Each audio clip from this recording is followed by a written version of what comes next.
کہ الیکشن کی آمد ہے اور 8 فروری کو انشاءاللہ عوام اپنے ووٹوں کے ساتھ فیصلہ کر دیں گے کہ پاکستان کا مستقبل کس جگہ پر کھڑا ہوگا۔ مجھے اس میں کوئی شک نہیں کہ انشاءاللہ اس ملک کے 25 کروڑ عوام پاکستان کی خوشحالی اور ترقی کے لیے اپنا حق استعمال کریں گے اور بہت سمجھ بوجھ کے ساتھ ماضی میں جھانکیں گے اور مستقبل کا ایک نقشہ کھینچیں گے اور انشاءاللہ وہی فیصلہ ہم سب کو قابل قبول ہوگا۔ پاکستان مسلم لیگ نون نے اپنی انتخابی مہم کا آغاز کر دیا ہے اور آپ دیکھیں گے انشاءاللہ کہ میاں نواز شریف، میں، مریم نواز، ہم سب حمزہ شہباز شریف مل کر اس کیمپین کو چاروں طرف لے کر جائیں گے۔ میری نظر میں یہ الیکشن پاکستان کی تقدیر کا فیصلہ کرے گی۔ کیوں؟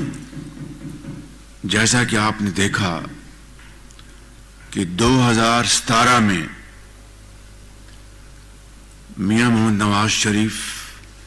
جو اس وقت وزیر اعظم تھے، ان کی شبانہ روز محنت سے پاکستان ترقی کی طرف تیزی سے گامزن تھا اور دن رات بجلی کے اندھیروں کو ختم کرنے کے لیے کام ہو رہا تھا، زراعت، صنعت اور حرفت کو ترقی دی جا رہی تھی۔ 20 گھنٹے کے جو اندھیرے تھے ختم ہونے جا رہے تھے اور آپ نے دیکھا کہ 2017 کے اور 2018 کے اوائل میں لوڈ شیڈنگ ختم ہو چکی تھی اور میاں نواز شریف نے یہ کہا تھا 2013 میں کہ مجھے نہیں علم کہ یہ لوڈ شیڈنگ کتنی دیر میں ختم ہوگی، لیکن میں لوڈ شیڈنگ کے خاتمے کے لیے کوئی کسر نہیں چھوڑوں گا اور ہم سب مل کر اس کا خاتمہ کریں گے۔ اور اللہ تعالیٰ کو ایسا منظور ہوا اور اس کی کمال مہربانی سے 2017-18 میں لوڈ شیڈنگ ختم ہو گئی۔ اس کے بعد کیا ہوا وہ آپ سب کے سامنے ہے۔ اگر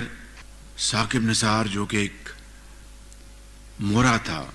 اس کے ذریعے نواز شریف حکومت کا تختہ نہ الٹا جاتا تو آج پاکستان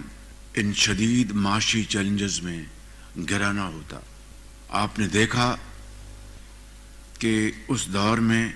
زراعت نے بھی ترقی کی، صنعت و حرفت نے ترقی کی اور ہمارا جو اینول GDP کی گروتھ 6% سے آگے چلی گئی تھی اور سب اندازے یہ تھے کہ اگلے 5 سال میں میاں نواز شریف پاکستان کو ترقی کے حوالے سے بلندیوں پر لے جائیں گے، مگر ایک سازش ہوئی اور ہر چیز تہ و بالا ہو گئی۔ پھر آپ نے دیکھا کہ شدید ترین مہنگائی کا طوفان آیا، پھر آپ نے دیکھا کہ IMF سے کیے گئے معاہدے کو توڑا گیا، پھر آپ نے دیکھا کہ ہمارے جو سفارتی تعلقات بری طرح مجروح ہوئے، اور پھر آپ نے دیکھا کہ کس طریقے سے پاکستان کے اندر معاشرے میں زہر گھولا گیا اور تقسیم در تقسیم کر دی گئی۔ یہ وہ صورتحال ہے جو کہ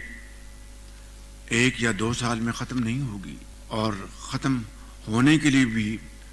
شرط اول یہ ہے کہ ہم نفرتوں کو ختم کریں، ہم قوم کو اکٹھا کریں، دلوں کو جوڑیں اور مل کر شبانہ روز محنت کر کے پاکستان کو اپنے پاؤں پہ کھڑا کریں۔ یہ کام کہنے کو تو آسان ہے، کرنا ایک بہت بڑا چیلنج ہے، لیکن عصر حاضر میں ایک نہیں ایسی کئی مثالیں ہیں جہاں پر قومیں شکست سے دوچار ہوئیں، شکست و ریخت ہوئی، ان کی تباہی ہوئی، مگر جب انہوں نے ہمت کی تو پھر دوبارہ وہ دنیا کے افق پر پوری آب و تاب سے وہ چمکی۔ تو ہمارے لیے یہ ایک نہ صرف ایک لیسن ہے، ہمارا دین بھی یہی سکھاتا ہے کہ ہمت مت ہارو اور تمام تر مشکلات کے باوجود مایوسی کو قریب نہ پھٹکنے دو اور دن رات محنت کرو تو اللہ تعالیٰ ضرور دن بدل دیتے ہیں۔ یہ ہے وہ میرے نزدیک اور میرے قائد میاں محمد نواز شریف کے نزدیک 8 فروری کے انتخاب کا نچوڑ، اور اسی سفر کو جس کو 2017 میں ڈنڈے اور بلے سے ختم کر دیا گیا، اس کو دوبارہ شروع کرنا یہ میاں نواز شریف کی سب سے بڑی ان کی خواہش ہے۔ اگر اللہ تعالیٰ نے ان کو موقع دیا انشاءاللہ تو یہ سفر دوبارہ جاری ہوگا، یہ سفر دوبارہ اس کا آغاز ہوگا۔ لیکن آپ یہ اندازہ کر لیں کہ یہ 6-7 سال قوم کے کس طرح برباد کیے گئے، کس طرح ہم معاشی تباہی کے ہم کنارے پر پہنچ گئے، اور بامر مجبوری ہمیں 16 ماہ میں، جو کہ ہماری ایک کولیشن گورنمنٹ تھی، ہم نے دن رات کوشش کی اور مل کر پاکستان کو دیوالیہ ہونے سے بچا لیا۔ یہ اللہ تعالیٰ کا بے پایاں فضل و کرم تھا، وگرنہ آپ یقین کریں کہ پٹرول تیل تو دور کی بات ہے، عوام کو ایک وقت کی روٹی بھی نہ مل پاتی، ادویات نہ مل پاتی، اور کاروبار، صنعت، زراعت سب ختم ہو جاتا، اور لاکھوں لوگ بے روزگار سڑکوں پر ہوتے، اور ہر طرف ایک تباہی کا منظر ہوتا۔ آپ اگر اس کو سوچیں تو میں سمجھتا ہوں کہ رات کی نیندیں اڑ جائیں۔ یہ اگر صورتحال خدا نخواستہ ہوتی تو میں سمجھتا ہوں کہ اگر اللہ تعالیٰ کی عدالت میں مجھ سے یہ پوچھا گیا کہ تم نے بطور وزیر اعظم تم نے کیا خدمت انجام دی، تو میں کہوں گا کہ پاکستان کو دیوالیہ ہونے سے بچا لیا۔ اس کے لیے سیاسی قیمت ہم نے بے پناہ ادا کی ہے، کوئی شک نہیں ہے، لیکن مجھے، میرے قائد کو، میری پارٹی کو ایک سیکنڈ کے لیے بھی کوئی ملال نہیں۔ اگر سیاست نہ بچتی اور ریاست بچ گئی تو یہ کوئی قیمت نہیں ہے، اور ریاست بچ گئی تو سیاست بھی انشاءاللہ واپس آ جائے گی، جس کا آپ اشاریہ خود آپ اس کا اندازہ لگا رہے ہیں۔ اس کے علاوہ مجھے ابتدائی کے دور پر یہ بھی کہنا ہے کہ ہمارا جو منشور ہے، مینیفیسٹو ہے، اس کے بارے میں میرے قائد نواز شریف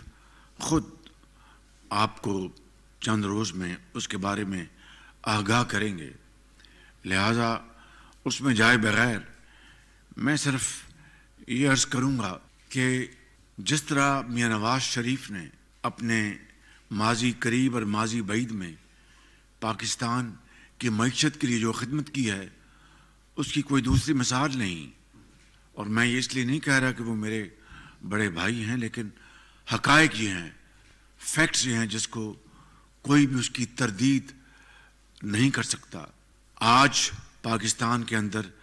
سب سے بڑا چیلنج بھی ہے اور اپرچونٹی بھی ہے، وہ ہماری نوجوان نسل ہے۔ پاکستان کے پاس نہ تیل ہے، نہ گیس ہے، گیس ختم ہونے کو ہے، سوئی گیس اب اس کا بہت تھوڑا سا اس کا ڈپازٹ ہے، اور تھوڑی بہت گیس سندھ میں ہے، یا کے پی میں، لیکن وہ ذخائر جو ہونے چاہیے وہ ہمارے پاس نہیں، تیل بھی ہمارے پاس نہیں، اربوں ڈالر صرف کر کے ہم سالانہ امپورٹ کرتے ہیں. تو وہ کون سی چیز ہے جو پاکستان کو ترقی اور خوشحالی سے ہمکنار کروا سکتی ہے؟ وہ ہے ہماری نوجوان نسل. یہ جو بلج ہے، یوتھ بلج، کروڑوں بچے اور بچیاں جو اس وقت 16 سال سے لے کر 30 سال کی بریکٹ میں ہیں، یہ ہے وہ پاکستان کا مستقبل، درخشندہ مستقبل.